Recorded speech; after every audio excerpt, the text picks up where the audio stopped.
All right, One Man Riot, this one's for you. This film did something that I pretty much thought was impossible to do nowadays. It took the most tired genre, the most overdone subgenre. When I'm talking about tired genre, I don't mean horror, obviously. This is my bread and butter here, and this is what I love. The zombie subgenre. And it actually made it an original film. I can't believe it. It actually says on the cover that it's like the most original zombie movie since 28 Days Later. And I looked at the top of that and I was like, yeah, right, bullshit. And while I don't know if it's the most original movie, zombie movie since then, I would think there's been a few since, for sure. This definitely is. I've never seen anything like it. Now, have I seen every single zombie movie ever made? Do I know the plot of every single one of them? No, I do not. So if this has been done before, definitely let me know. I'd like to know. But if you want to go into this completely blind, go ahead and check it out. I do think I actually really enjoyed this movie a lot. Like a lot. Like I'm close to saying that I pretty much loved it, but I can absolutely 100% understand why people would dislike this or hate it. And I'm going to get into some of that stuff. I'm also going to talk about this spoiler free for the majority. And at the very tail end, I just want to talk about real quick spoilers because I don't want to record a second video just to talk about the spoilers on this. It's only going to take me like a minute or two. Right, let's get into things that I really enjoyed about this movie. First, I'll talk about the synopsis though. The majority of this movie is one woman and one zombie.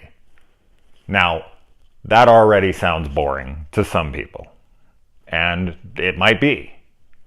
But the way it's done, this movie reminds me of a combination between The Dead, the zombie movie that takes place in Africa. They made a second one. The Ford brothers did it. I don't remember how many years ago now, but that takes place out in the desert.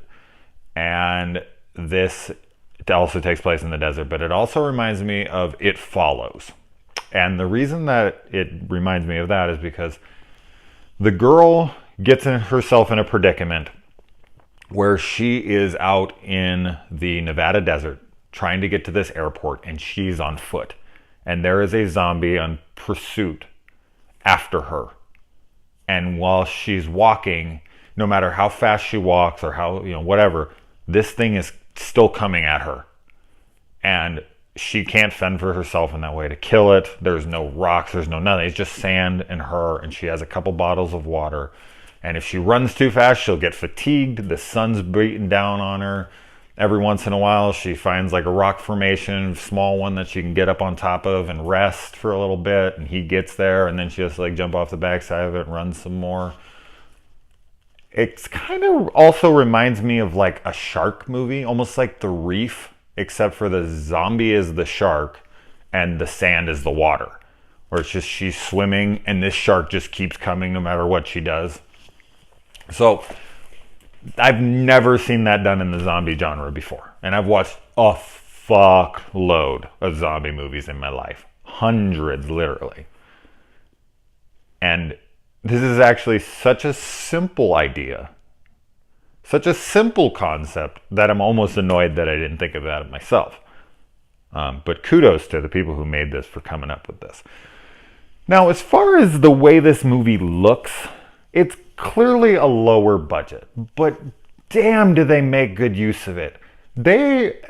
Somebody on this film must have been a special effects supervisor or somebody who worked in that department, because the budget on this is low.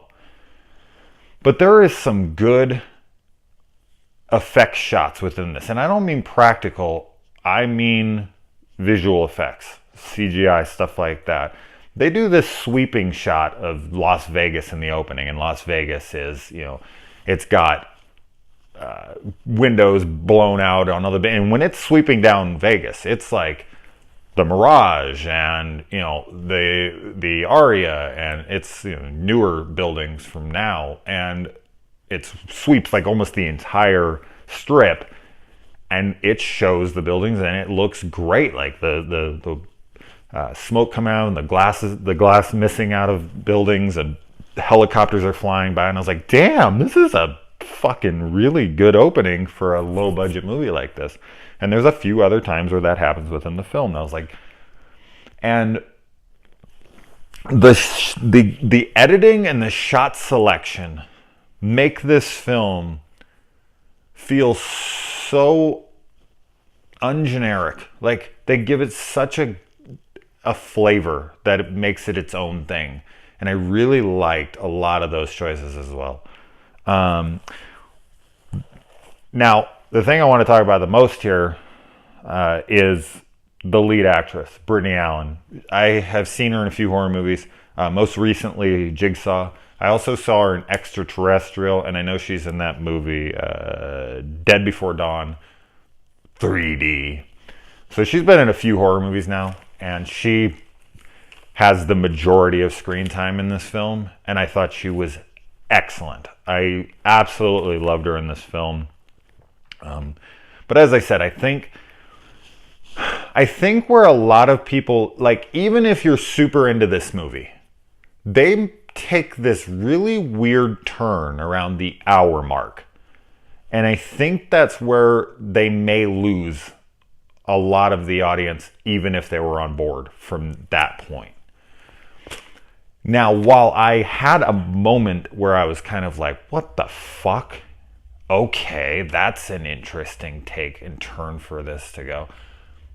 I ended up embracing it and letting myself enjoy it and actually respect the decision, because even though this film takes some risks that do border on ridiculous and silly at times, I commend the balls and the originality here. I really think that they did a great job at making this their own thing. And I've really never seen a zombie movie like it.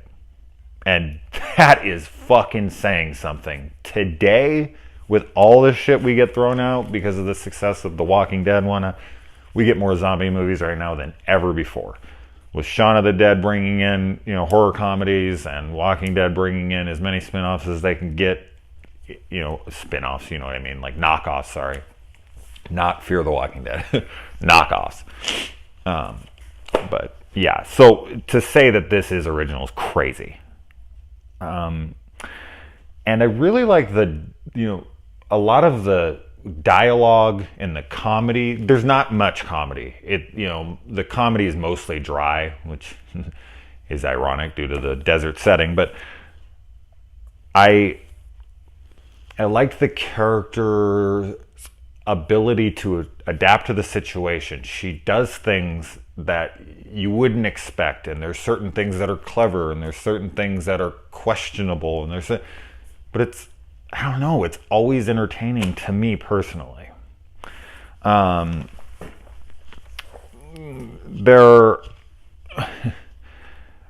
don't want to say that. I'll get into that to my spoilers.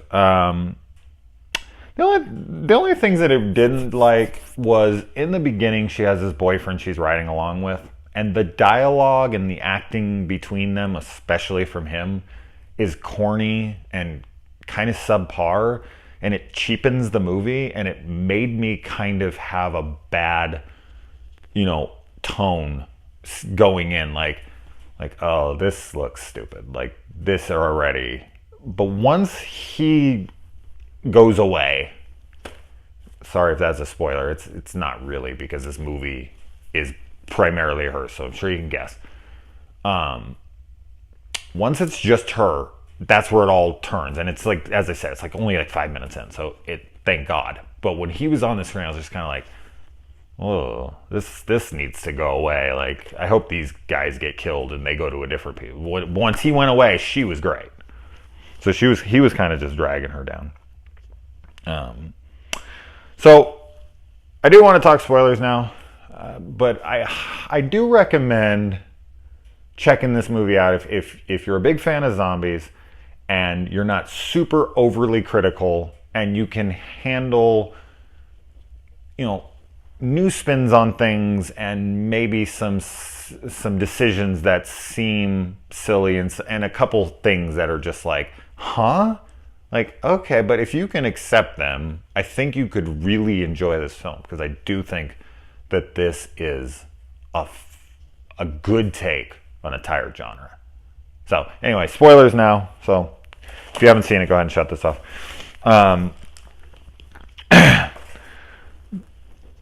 So the hour mark where she comes up on him and she has like feelings for the zombie, and she's like, is letting her follow him and being, they're being like buddies, and she's like trying to protect him and pulling him down, and then it almost lost me. It really did. It was almost like, what the fuck? They've ruined this movie. But I don't know. Like, as it went on, it kind of fit her character, because her character was so broken. Like, the way they portrayed her was almost like a Lifetime movie where like all men had betrayed her, and she was this drug addict who had gravitated towards shitty men and, had daddy issues. She was saying her boyfriend had daddy issues, which is usually projection when you're throwing things at other people. So it was like she had these daddy issues, she hated men, and then these guys come up and they rape her, and the zombie, this man who's been chasing her this whole time, kills them and saves her, and she almost is like in his debt and thinks he's like the only good guy she's been around. Now that's just me reading into it, but it's kind of like as her character loses it, I don't know, I kind of started to get it, and her character is so quirky and weird anyway that I felt like it did fit. Another thing I really liked was the sun exposure. They rarely ever do that in these movies. These people are out in the desert, and she has chapped lips, and she has burnt skin everywhere where it's peeling and red. I was like, wow, they actually paid attention to that detail. A lot of silly things in here, like, how was that guy buried, and how did he sneak up on them when he was, when they were raping her, and how did she blow up the raft so fast while he was just sitting there? It would take fucking forever. She goes back for the vodka. The gun that the guy fires in the opening only has 5 bullets in it, which is possible. It's just kind of like, really, it didn't fully load the gun. And another really cool scene was the sandstorm scene. It kind of reminded me of a Mission Impossible Ghost Protocol when they're going through the sandstorm. Like, when she's in that sandstorm with him, that was scary. I think they should have played that out a little longer. It was too quick. I'm sure it was a nightmare to film for a cheap budget, and it was probably mostly visual effects, and who knows. But it was a tense moment. It was like, fuck, dude, there's a zombie in here. She's just walking around. I really liked her. I really liked a lot of the things that she did.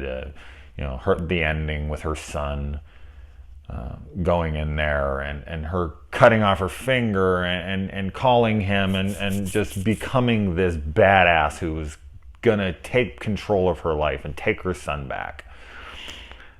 I really cared about her at the end. It truly did. Like, I wanted to see her succeed. And like when she was like, stay behind me, and she took the shovel up and she was about to kick some fucking zombie ass.